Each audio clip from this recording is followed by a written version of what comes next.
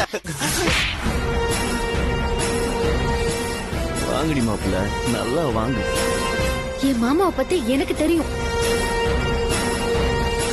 அவர் என் மேல பாசமா இருக்கிறது பிடிக்காம நீங்க இப்படி பண்றீங்களா? என் ஃப்ரெண்டும் அப்படிதான் வந்து என்கிட்ட சொன்னா. இப்ப நீங்க சொல்றீங்க. என் ஃப்ரெண்டு சொன்னதுல கூட ஒரு நியாயம் இருக்கு. ஏன்னா அவளுக்கு என் மாமாவை பத்தி தெரியாது. ஆனா உங்களுக்கு அவரை பத்தி நல்லா தெரியும்ல. அவர் கூடவே இருக்கீங்கல்ல. ஐயோ, அவரை பத்தி என்கிட்ட தப்பா பேசுறீங்க. நீங்கள் அவருக்கு ஒரு ஃப்ரெண்டா? இல்லம்மா, அவன் உண்மையாவே ஏமாத்திட்டு இருக்கான். இப்ப அவன் என்ன பண்ண போறான் தெரியுமா? போது நிறுத்துங்க. இது பாருங்க, தயவு செஞ்சு எதுவுமே பேசாதீங்க. அப்புறமா நான் என்ன பண்ணுவேன்னு எனக்கே தெரியாது. இல்லம்மா ராசாத்தி, நான் சொல்றது ஒரே ஒரு நிமிஷம் கேளு. நீங்க Please, நான் எதுவுமே சொல்றத பேசாதீங்க. இங்க இருந்து போங்க.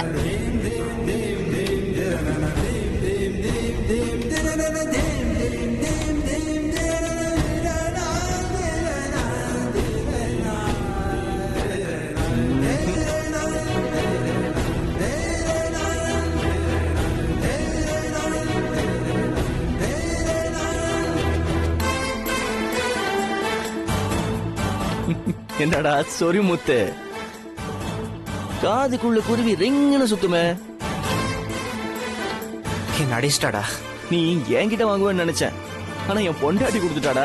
டேய், அவ அடிச்சது கூட நான் தாங்கிப்பேன். ஆனா இப்படிப்பட்ட ஒரு பொண்ணுக்கு துரோகம் பண்ற பாரு, என்னால அதை தாண்ட தாங்க முடியல. இது பார், அட்வைஸ் பண்றது ஈஸி, ஆனா அதை ஃபாலோ பண்றதுதான் கஷ்டம். நீ இந்த மாதிரி ஒரு பொண்ணை கல்யாணம் பண்ணி வெளியில கூட்டு போய் பாரு, எவ்வளவு பேர் என்னெல்லாம் பேசுவாங்கன்னு. அதுக்காக இப்படியாட ஒரு பொண்ணை ஏமாத்துவ? டேய், அவ உன் மேல எவ்வளவு நம்பிக்கை வச்சிருந்தா. நான் உன்னை பத்தி சொல்ல வந்தத முழுசா கூட கேட்காம அவன் அடிச்சிருப்பா. அப்படிப்பட்ட ஒரு பொண்ணுக்கு துரோகம் பண்ண உனக்கு எப்படி மனசு வந்துச்சு? டேய், இங்க பாரு, என் பொசிஷன்ல இருந்து பார்த்தாதான் என் கஷ்டம் என்னன்னு உனக்கு புரியும். பொசிஷன் சரி, அதை விடு. என் பொண்டாட்டிக்கிட்ட நீ இல்ல, நானே போய் நான் கெட்டவன்னு சொன்னாலும் அதை அவ நம்புவான்னு நினைக்கிற? நம்ப மாட்டா மச்சி. ஏன்னா நான் போட்டிருக்கிற பிளான் அப்படி சும்மா நங்குற மாதிரி நச்சுன்னு பதிஞ்சிருக்கு.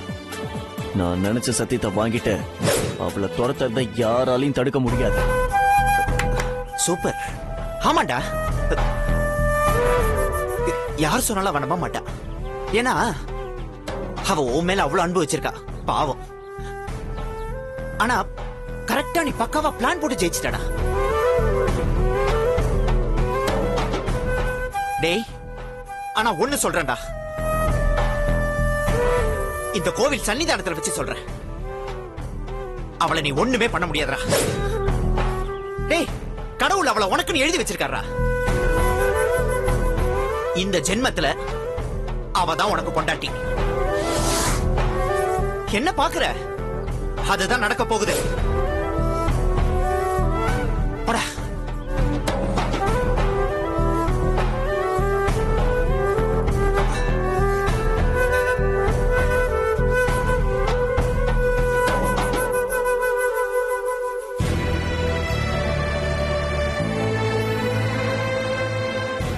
மாமா, நீங்க இங்கதான் இருக்கீங்களா? போறாரு முத்தண்ணே. அவர் உங்களை பத்தி என்ன சொன்னார் தெரியுமா? என்ன சொன்னா? நீங்க என்ன ஏமாத்துறீங்க, எனக்கு துரோகம் பண்றீங்கன்னு சொல்றாரு மாமா. நீ நம்புறியா ராசாத்தி? நான் நம்பல மாமா. எனக்கு உங்களை பத்தி தெரியும். நீங்க எனக்கு கடுகளவும் துரோகம் பண்ண மாட்டீங்க. உங்களை பத்தி யார் தப்பா சொன்னாலும் நான் நம்ப மாட்டேன் மாமா. நம்ம 2 பேரும் சந்தோஷமா இருக்கிறத பார்த்து எல்லாரும் கண்ணு வச்சுட்டாங்க மாமா. அதுதான் மாமா இதுக்கெல்லாம் காரணம். நீங்க பார்த்து சூதானமா இருங்க மாமா. இந்த மாதிரி ஃப்ரெண்ட்ஸ் கூட எல்லாம் சேராதீங்க மாமா. உங்களை பத்தி என்கிட்டயே தப்பா பேசுறவங்க நாளைக்கு உங்களை என்ன வேணாலும் பண்ணுவாங்க. சரி ராசாத்தி. சரிங்க மாமா, நான் அடி பிரதட்சணை முடிச்சிட்டு வந்துடுறேன். சரி.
ஒண்ணும் இல்ல, தைரியமா இரு. ஐயா, உங்க குடும்பத்துல எல்லாரும் வந்தாச்சா? பூஜையை ஆரம்பிச்சிடலாமா? எல்லாரும் வந்துட்டாங்க சாமி, ஆரம்பிச்சிடலாம். சந்தோஷம், நீங்க ஆரம்பிங்க.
நான் வேட்டக்காரன் வந்திருக்கேன்டா.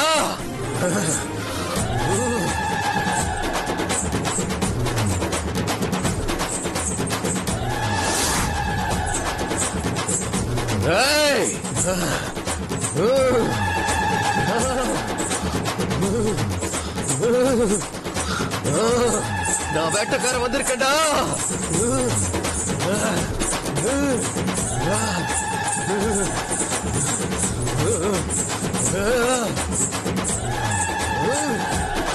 எங்கடா ஆயுதம் எல்லாம்?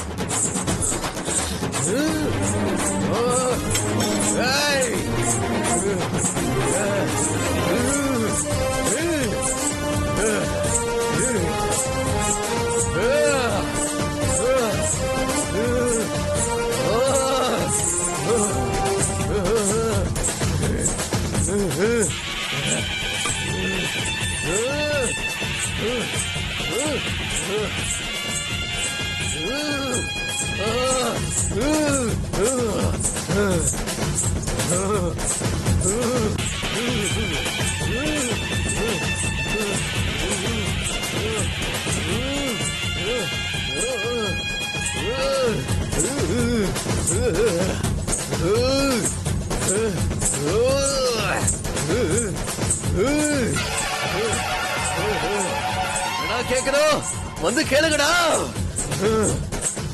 சாமி, 20 வருஷம் கழிச்சு வந்து ஏதாவது தவறு இருந்தா மன்னிச்சு ஏத்துக்கங்க. இல்லடா, என்ன வேணுமோ கேளுங்க, கேளுங்க.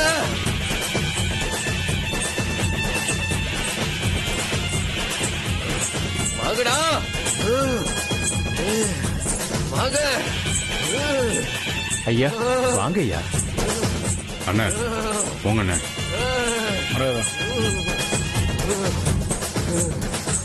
என்ன கேட்கணுமா கேளுங்க.